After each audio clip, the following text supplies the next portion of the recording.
capítulo 1, versículos del 1 al 3. Primera de Pedro.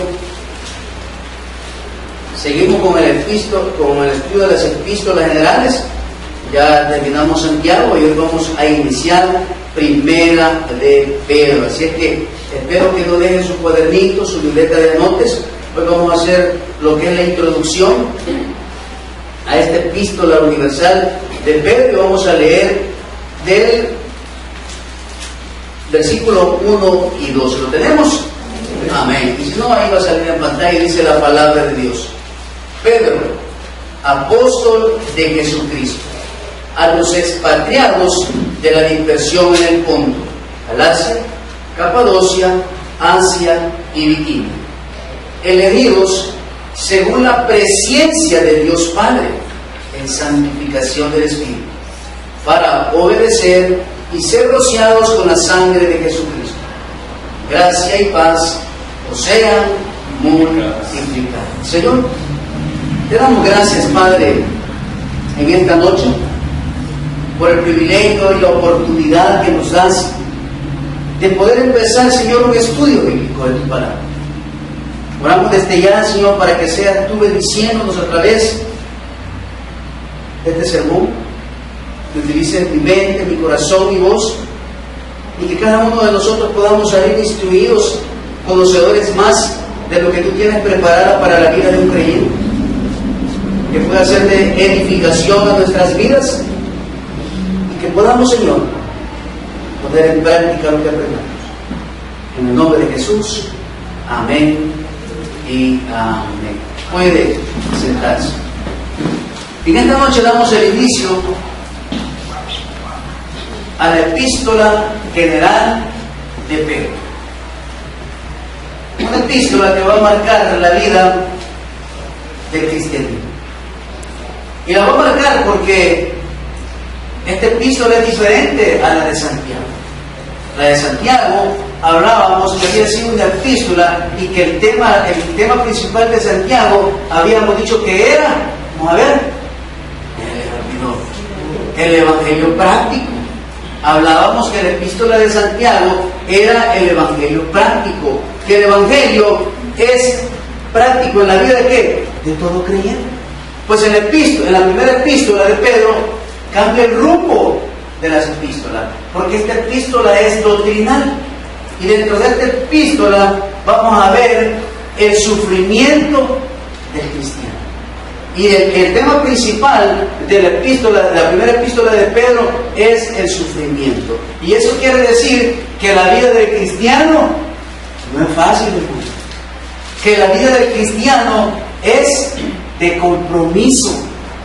Que la vida del cristiano, oiga bien, no es un jardín de rosas, como muchos dicen, sino que la vida del cristiano, oiga bien, está llena de problemas, de dificultades, de situaciones que a veces se van a salir de nuestra mano, quizás hasta peores que de los de afuera.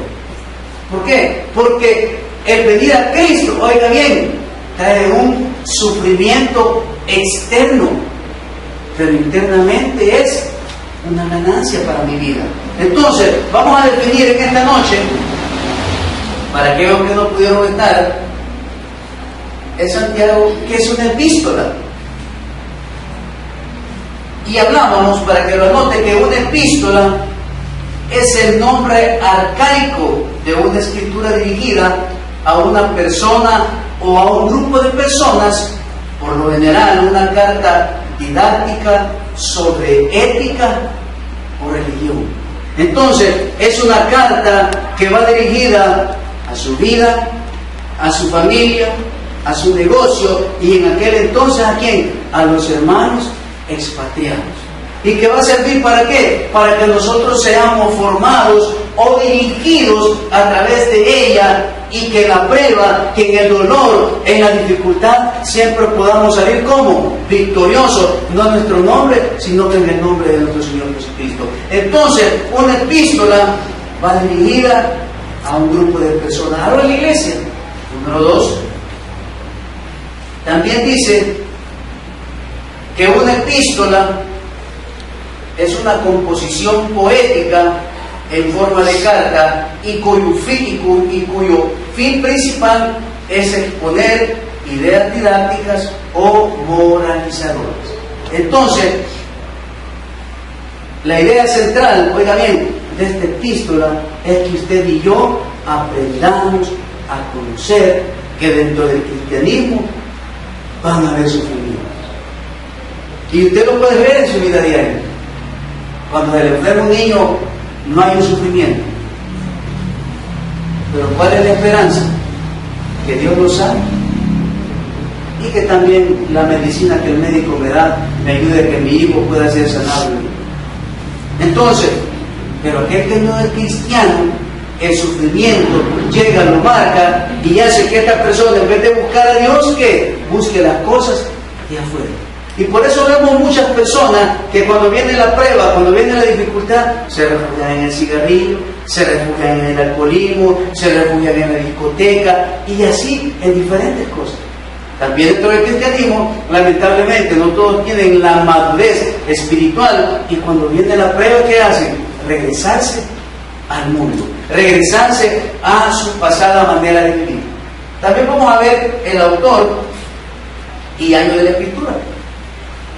Y dice que el autor de esta escritura es el apóstol Pedro, cuyo nombre fue Simón antes de ser un discípulo de Cristo. Dice que él vivió en Capernaum y su profesión fue ser pescador.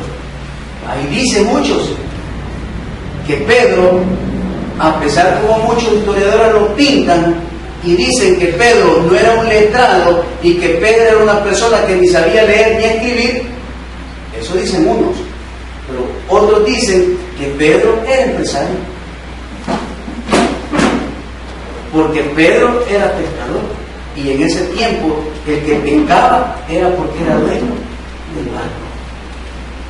Entonces Pedrito era de bolitas, tenía ahí sus ahorritos, y lo vamos a ver. Vamos a Mateo capítulo 8. Mateo capítulo 8, ahí va a salir, pero búsquelo para que lo vaya tachando.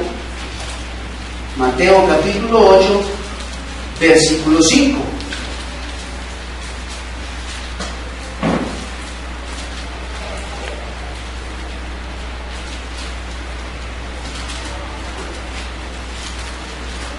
Y dice, entrando Jesús, que dice, en Capernaum, vino a él un centurión rogando. Entonces, ¿dónde vivía Pedro? En Capernaum. Entonces, la sede, a través de las escrituras, ¿a dónde se ubicó siempre? Oiga bien, en Capernaum. La sede de nuestro Señor Jesucristo fue en Capernaum y Pedro vivió ¿a dónde? En Capernaum. De ahí es originario. En Mateo 8:14 dice, vino Jesús a casa de Pedro y vio a la suegra de este postrada en cama y con fiebre. Entonces, oiga bien, Pedro vivía en Capernaum. ¿Y quién lo confirma? La escritura. ¿Por qué? Porque Jesús dice que llegó a la casa de ¿quién?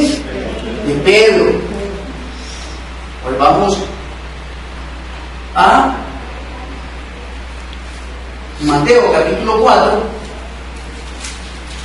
Pues vamos a Mateo capítulo 4, versículos del 18 al 19.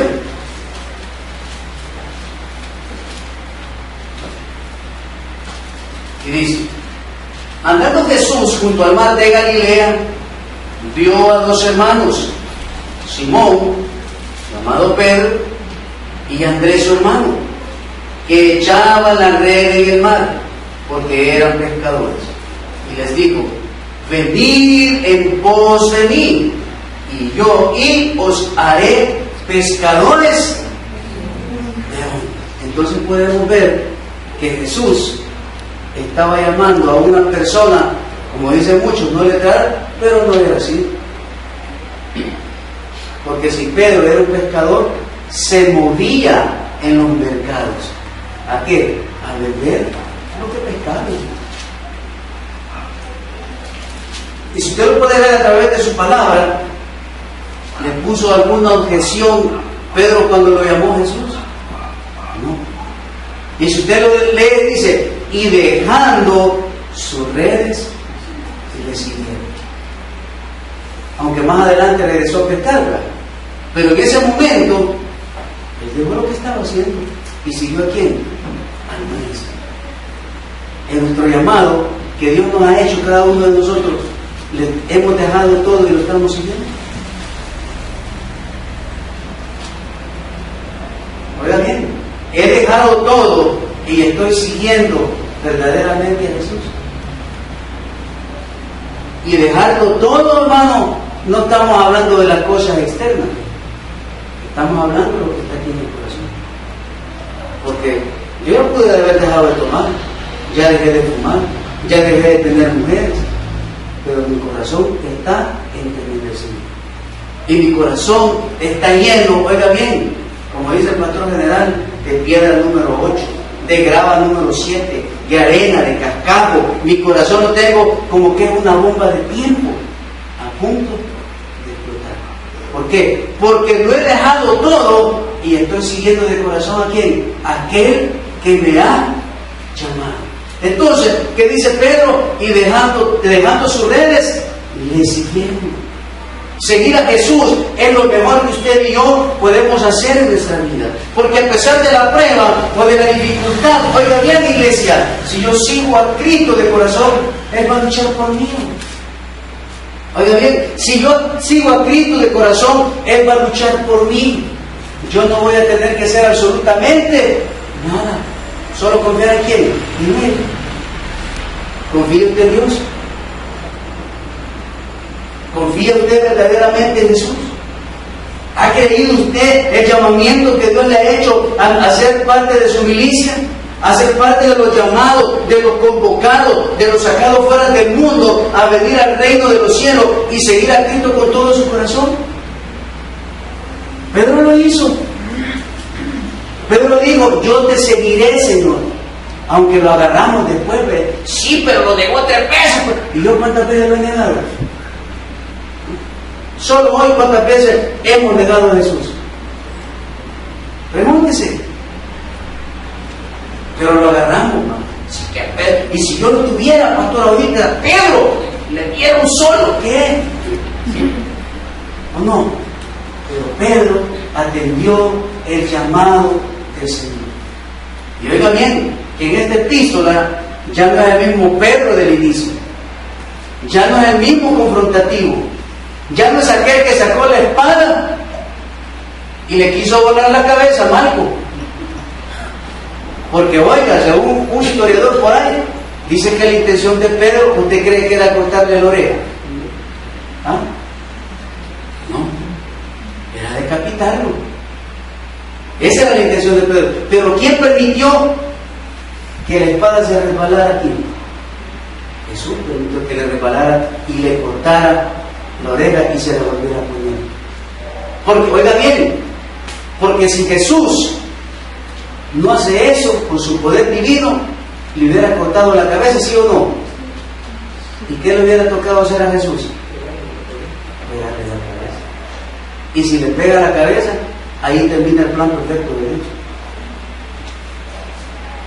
Porque hubiera dicho, verdaderamente este es el Hijo de Dios. ¿O no? ¿Estamos aprendiendo, iglesia? Amén. Gloria al Señor. Ahora vamos. Siempre con el autor. El nombre del autor Pedro significa piedra, pero no una piedra grande, como lo indica la palabra Petra, sino que una piedra. ¿Por qué? Porque Dios iba a edificar, oiga bien, el movimiento apostólico en su momento. Dios iba a tomar a 2 personas, a 2 apóstoles, uno de la primera generación y el número 12 que fue llamado después que murió Judas, que fue Pedro, que fue el que le predicó a judíos y levantó a Pablo, al que le predicó a quienes, a los gentiles. Entonces, vemos que Pedro fue utilizado por el Señor. Número 2, Jesús nombró a Simón Pedro cuando su hermano Andrés se lo presentó. Vamos a Juan capítulo 1, Ese sí lo vamos a buscar. Juan capítulo 1.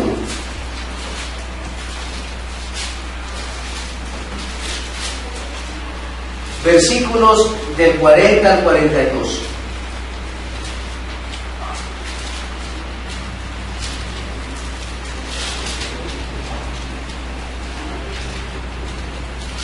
¿Lo tenemos?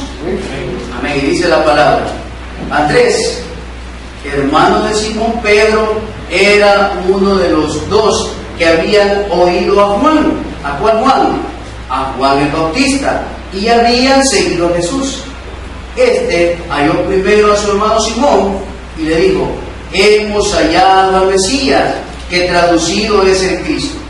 Y le trajo a Jesús, y mirándole Jesús dijo: tú eres Simón, hijo de Jonás, tú serás llamado Cefas, que quiere decir Pedro. Entonces, ¿quién le cambió el nombre a Simón?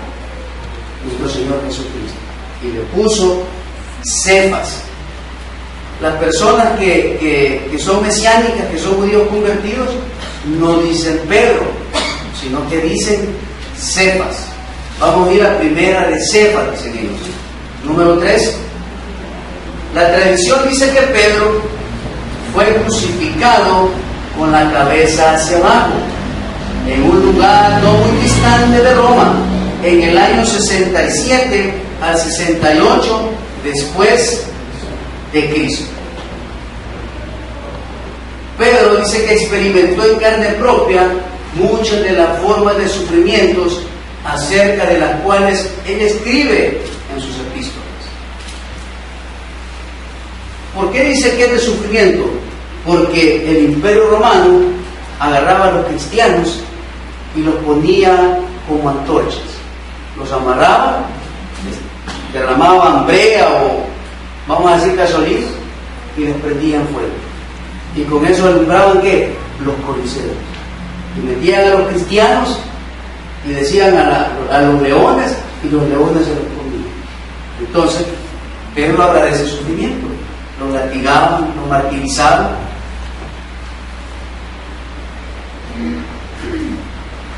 Aproximadamente en el año 64 se da la escritura de la primera epístola de Pedro. Si la tradición dice, está en lo cierto, Pedro murió 3 o 4 años después de haber sido escrito esta epístola. El tema principal de la epístola dice, es el sufrimiento que el cristiano experimenta. Quiere decir, hermanos, que el hecho de que sea cristiano, no voy a sufrir. Voy a dejar de sufrir cuando Dios me llame a su presencia. Voy a dejar de sufrir cuando venga Él, si todavía estoy vivo y escucha la trompeta y lo recibe en el aire. De lo contrario, si yo muero, hasta en ese momento voy a parar de sufrir. Porque como dijimos anteriormente, todos sufrimos, hermano. Todos sufrimos, en la familia, en el trabajo, en la calle, en el tráfico, todos sufrimos.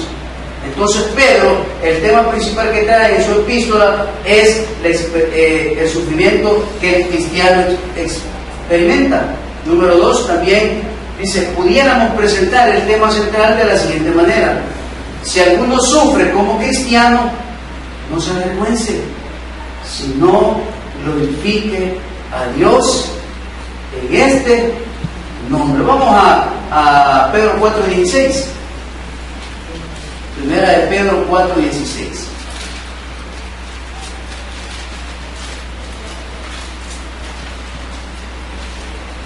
Y dice, pero si alguno padece como cristiano, no se avergüence, sino glorifique a Dios por ello.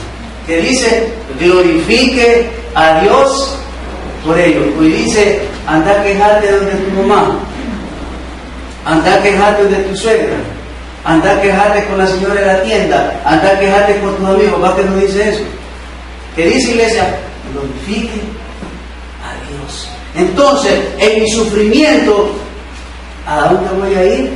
A Dios, hermano, para que Él me ayude, para que Él me restaure, para que Él me sane.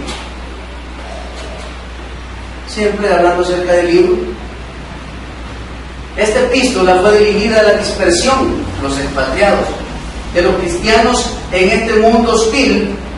Se señalan sitios específicos de Asia Menor, como dice el versículo 1, y dice: Simón Pedro, siervo apóstol de Jesucristo, a los que habéis alcanzado por la justicia de nuestro Señor, de nuestro Dios y Salvador Jesucristo, una fe, estoy leyendo, esta es: Pedro, apóstol de Jesucristo, a los expatriados de la dispersión en el Ponto, Galacia, Capadocia, Asia y Bitinia. Entonces, esta carta está dirigida, estos lugares se encontraban en Asia Menor. Número 2, las provincias que Pedro menciona en el verso 1 forman parte de 3. Estas iglesias, oigan bien, estaban compuestas de judíos y de gentiles. Ahí están los versículos para que los puedan notar. También dice eran extranjeros y advenedizos, que eran perseguidos, y que tales persecuciones vinieron, oigan bien, no de los judíos, sino de los paganos. Como acuérdense que dentro del judaísmo había cierto grupo de judíos, oigan bien, que eran los que seguían a los judíos que se habían convertido al cristianismo. ¿Por qué? Porque querían que volvieran a los rudimentos antiguos. Siempre hablando acerca de la epístola de 1 Pedro, esta epístola probablemente dice que fue escrita desde Roma. Vamos a 1 Pedro 5:13. Fue escrita desde Roma.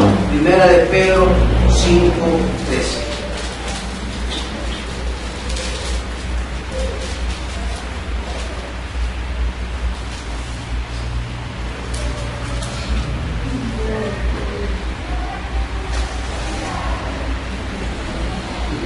Dice: ¿está alguno entre vosotros afligido? Haga oración. ¿Está alguno entre vosotros? Perdón,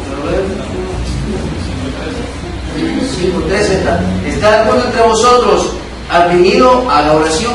¿Está alguno alegre? Cante alabanza. ¿Está alguno enfermo entre vosotros? Llame a los ancianos de la iglesia y oren por él, ungiéndole con aceite en el nombre del Señor. Entonces, ¿por qué dice que fue escrita en Roma? Porque Pedro no era ese. Perdón. Es que lo decimos que es tonto. Y dice: la iglesia que está en Babilonia, elegida juntamente con vosotros, y Marcos, mi hijo, os saludan. Así es que la iglesia, la carta fue escrita desde Roma. Los siguientes padres apostólicos sugirieron que esta epístola fue escrita desde la ciudad de Roma: Clemente de Alejandría, Clemente de Roma, Papillas, Tertuliano y el historiador Eusebio. El capítulo clave de esta epístola es el capítulo 1. Y este capítulo nos habla acerca de la necesidad de ser santos, porque hemos sido comprados con la sangre preciosa de Cristo. Dentro de esta epístola también vamos a encontrar 8 propósitos. 8 propósitos que esta carta trae para cada uno de nosotros. Y esos 8 propósitos o frases claves que la epístola tiene es para que nosotros, oiga bien, sepamos que el llamamiento que tenemos, o el llamado que Jesús le ha hecho a usted a través de su familia, a través de un amigo, es un llamamiento ¿para qué? Para que demos un buen ejemplo en nuestro andar diario. Y el número 1 es: sed santos, porque yo soy santo. Y eso lo encontramos en el capítulo 1, versículos de 15 al 16. Ahorita solo lo vamos a ir pasando porque en el próximo vamos a empezar a verlos uno por uno. Y dice, número 2, nos ha hecho nacer de nuevo a una esperanza viva mediante la resurrección de Jesucristo de entre los muertos. ¿Por qué esperanza viva? Porque si Jesús no hubiera resucitado, en vano hubiera sido su muerte. Y la tumba no estuviera vacía, hubiera el cuerpo de Él o los restos dentro de Él. Número 3. Mas la palabra del Señor permanece para siempre. Esto está en el capítulo 1, versículo 25. Os llamó de las tinieblas a su luz admirable. Capítulo 2, versículo 9. Estando siempre, que dice, preparados, hermanos, preparados. El bautismo nos salva, 3:21. Dice, hablé conforme a las palabras de ¿quién? De Dios. A Él sea el dominio por los siglos de los siglos. Amén. Eso está en el 5:11. Entonces, Pedro era el apóstol de nuestro Señor Jesucristo. ¿Quién lo llamó? Jesucristo. ¿Para qué lo llamó, hermano? Para llevar la expansión del reino, oiga bien, desde la iglesia apostólica. ¿Para qué? Para llevar el plan de salvación a la humanidad, para ir transfiriendo el mensaje de Dios a la humanidad. Oiga bien, que el único que le puede traer paz en su corazón es nuestro Señor Jesucristo. Pero dentro de esta epístola hay una palabra clave. Y la palabra clave que aparece en la epístola es la palabra sufrimiento. Por eso dice que esta epístola habla del sufrimiento del cristiano. Entonces eso quiere decir, amada iglesia, que nos falta mucho por sufrir.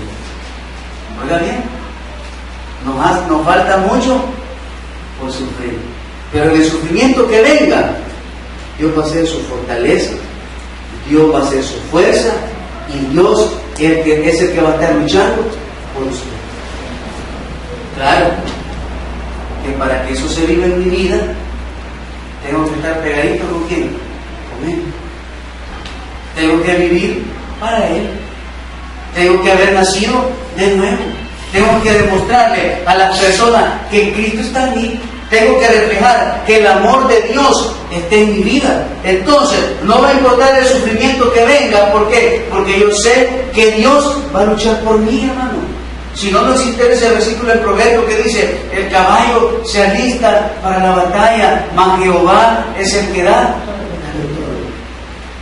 Y no hay nada, también, que sea imposible para Dios. No hay nada.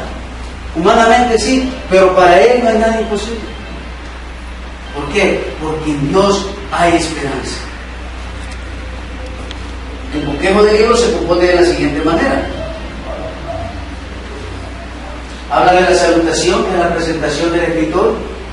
Habla acerca del sufrimiento y la salvación, del sufrimiento y la vida santa. Regocijarse, oiga bien, en el sufrimiento. ¿Quién nos habló de esto? De regocijarse en el sufrimiento. ¿Ah? Santiago. Y aquí lo vuelve a tocar Pedro. Entonces, en el sufrimiento hay que regocijarse. Ah, pastor, ¿usted por qué no está pasando la prueba? Pero ¿a qué nos manda la palabra? A que nos regocijemos, a que le saquemos el lado bueno de la prueba que ha llegado a nuestra vida. Número 5, exhortaciones, oiga bien, a los ancianos y a otros miembros de la iglesia. Número 6, observaciones personales y bendición.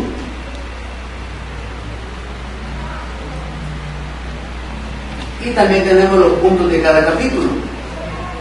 Y los puntos de cada capítulo es la salvación, el crecimiento espiritual y el comportamiento, honrando a Cristo, sufriendo por Cristo, oiga bien, y la verdadera gracia de Dios. ¿Y qué dice el número 2, hermano? Crecimiento espiritual y comportamiento. Entonces, esta carta me va a enseñar a que yo tengo que depender de ¿qué? De la palabra de Dios, a depender de las Escrituras. Y preguntémonos en esta noche, ¿quiénes hoy leímos la palabra de Dios? ¿Quiénes leímos nuestra porción que nos tocaba el día de hoy? ¿Quiénes tuvimos nuestro devocional? ¿Quiénes leímos nuestro proverbio? ¿Quiénes no oramos hoy por este día? ¿Quiénes nos levantamos y lo primero que dijimos, ya hiciste la comida? En vez de alimentarnos primero espiritualmente. ¿Y de qué habla? Crecimiento espiritual y de nuestro comportamiento. También vamos a aprender cómo está Cristo en cada capítulo. En el capítulo 1, Cristo, nuestra fuente de esperanza y redención. Capítulo 2, Cristo, la piedra angular, nuestro ejemplo y el que cargó con nuestros pecados. Capítulo 3, Cristo, nuestro Señor. Capítulo 4, Cristo, nuestro sufrido. Capítulo 5, Cristo, nuestro príncipe de los pastores.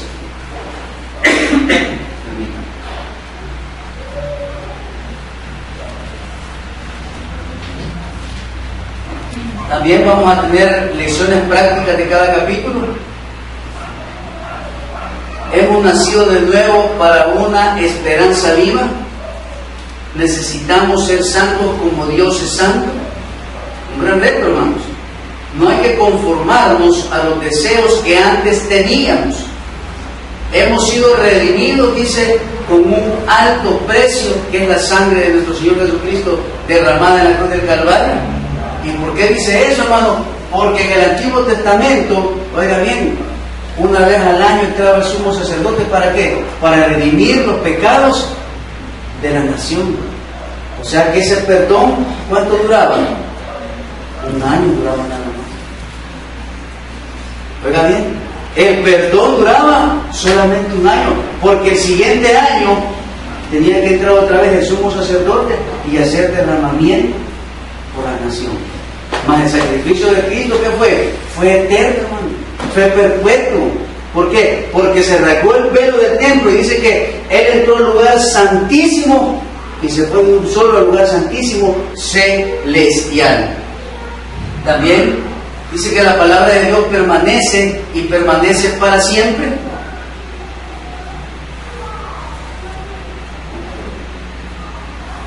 Hay que desechar el pecado y desear la palabra de Dios. Hay que obedecer a nuestros amos terrenales. También dice que hay responsabilidades conyugales. Oiga bien, hermano, responsabilidades conyugales. Hay que estar siempre preparados para presentar respuesta. No hay que sorprendernos cuando sufrimos por Cristo. Si sufrimos como cristianos, no debemos de avergonzarnos.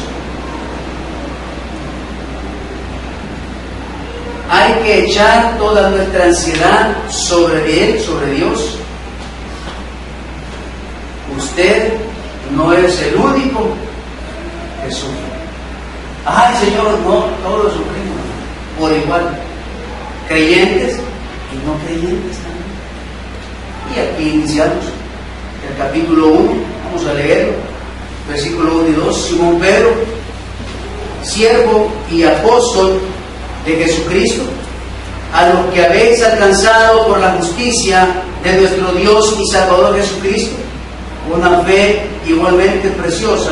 Siempre me voy a traer el viento, hermano, el viento, y tú no me dices nada. Pedro, apóstol de Jesucristo, a los expatriados de la dispersión en el Ponto, Galacia, Capadocia, Asia y Bitinia, elegidos según la presciencia de Dios Padre en santificación del Espíritu, para obedecer y ser rociados con la sangre de Jesucristo. Gracia y paz os sean multiplicadas. Para ir terminando, en esta parte vamos a ver qué ha notado usted en esos dos versículos. Léalo, lo voy a volver a leer.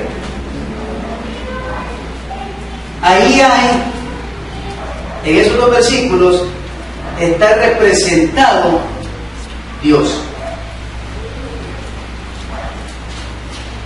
Y es oiga bien, y es un versículo que le puede ayudar a usted a confirmarle a las personas que tenemos un Dios trino. Porque la palabra Trinidad no está en la Biblia. No está en la Biblia. Es una palabra que se combinó y se le puso Trinidad. Pero el apóstol Pedro dice en el versículo 2, elegidos según la presencia que dice de Dios Padre en santificación. ¿Por qué? Por el Espíritu, y ser rociados con la sangre de Jesucristo. Entonces ahí están las tres personas de la Trinidad. También si le preguntan, váyase a Génesis. Y ahí en Génesis dice, hagamos al hombre a nuestra imagen y semejanza. Solo que ahí no está representada como Padre e Hijo y Espíritu Santo, sino que cuando dice hagamos, es la palabra o es el nombre de Dios Elohim, que es el Dios creador de todas las cosas. Entonces Pedro nos está presentando en el versículo 2 la Trinidad de Dios, el Dios trino en el cual usted y yo creemos. Y oiga bien, para que Pedro lo haya escrito es porque Pedro ya estaba convencido de quién lo había llamado, porque un israelita no podía creer en tres dioses, hermano. Pero Pedro estaba convencido que quien lo llamó era el Dios creador, salvador de todas las cosas. Entonces podemos ver que Simón, esto es en parte solo vamos a ir un poco más adelante, dice que Pedro carecía de estudios, pero pronto se distinguió entre los discípulos por ser su fuerte personalidad y su cercanía al maestro, dice, eligiéndose frecuentemente el portavoz del grupo. Dice, el sobrenombre de Pedro se lo puso Jesús al señalarle como la piedra. Y aquí también, esto ya lo vimos, pero las grandes bendiciones de Dios para su pueblo es la elección divina que usted y yo tenemos. Número 1, hemos sido elegidos en Él, en la presencia de Él. Dios es Hijo, Espíritu Santo, rociado con la sangre de Él, la sangre de Cristo. Y ahí está ese cuadro. Nosotros, oiga bien, hemos sido elegidos en la presencia de Dios. No en la presencia, sino que en la presencia de Dios. Hemos sido elegidos ¿en quién? En Cristo hemos sido elegidos. No es que ya hemos estado predestinados, no. Hemos sido elegidos en Cristo Jesús. Entonces, todos aquellos que conozcan de Cristo van a ser elegidos ¿para quién? Para el Padre. Entonces Pedro nos va a hablar, y lo vamos a arrancar el próximo jueves, acerca de los elegidos que somos en el Señor. En esta mañana, en esta tarde, hemos visto la introducción nada más acerca de la primera epístola general de Pedro. Acuérdense que vamos a tener un sufrimiento, pero en Cristo somos más que vencedores. Den un buen aplauso. Señor, damos gracias. Amado hermano, si quieres aceptar a Jesús como tu único Salvador personal, te invitamos a repetir la siguiente oración. Señor Jesús, reconozco que he pecado contra ti, te pido que perdones todos mis pecados. yo creo que tú moriste por mí en la cruz, resucitando al tercer día para lavar mis pecados y sanar todas mis heridas. Señor Jesús, hoy te entrego mi vida y abro las puertas de mi corazón para que tú me transformes. Yo confieso que tú eres Dios y te acepto en mi vida como Salvador personal. Lávame con tu sangre preciosa y escribe mi nombre en el libro de la vida. En el nombre de Jesús. Amén.